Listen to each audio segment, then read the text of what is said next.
Hello, everyone. Welcome inside the CBC Newsroom. I'm Natasha Fateh. Florida is consumed today with the cleanup efforts and assessment of the damage for Hurricane Milton. At least 15 deaths are being confirmed. Now, that number may go up as rescue teams spread across the state, and more than 2.5 million homes and businesses are still without power.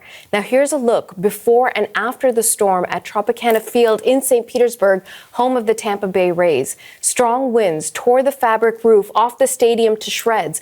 This is a look at St. Petersburg Airport today, where the hangars have been damaged. And here's the city's shoreline. You can see the ocean taking back a big piece of the beach. Here is what some of the survivors in Florida are saying. I'm very devastated from looking at how my place looked right now. It was very life-threatening. I feel like I was about to die. Yeah, emotionally, I'm happy that I survived this, and I'm just kind of processing mentally of how bad the situation is and how long truly it's going to take to get everything figured out. Those are survivors who live in St. Lucie County on the East Coast. It was one of the hardest hit parts of the state, with several tornadoes touching down. A number of deaths are reported there. CBC's Aaron Collins is in Fort Pierce in St. Lucie County. Aaron, what are you seeing out there?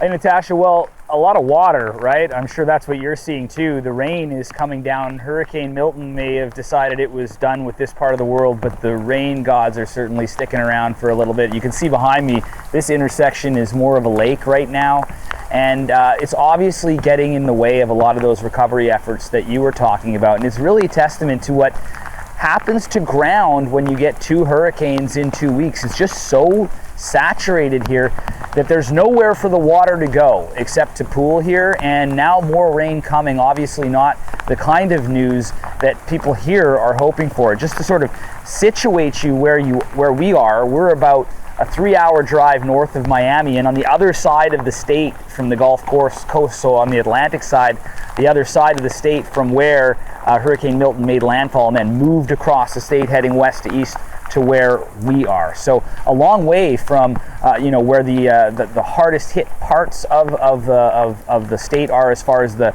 tornado and the storm surge that we heard so much about, but still so much water, so much damage, and so much cleanup that needs to be done here as the water keeps falling. Tell us about some of the damage being done by the tornadoes. Yeah, that's the thing. This part of the state was really home to a lot of those tornado strikes that we were talking about. We heard about more than 120 tornado warnings just in that sort of the hours as Milton was passing through here. That's a state record, I can tell you that.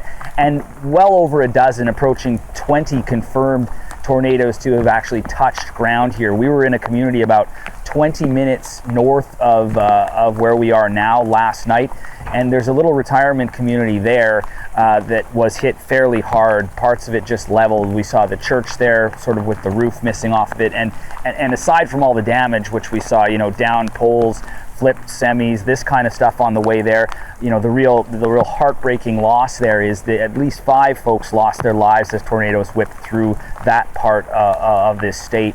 So that's interesting to us that so far from those storm surges and where the hurricane made landfall, that's actually turning out to be where a lot of the death and a lot of the loss of life is as this natural disaster kind of unfolds in the aftermath.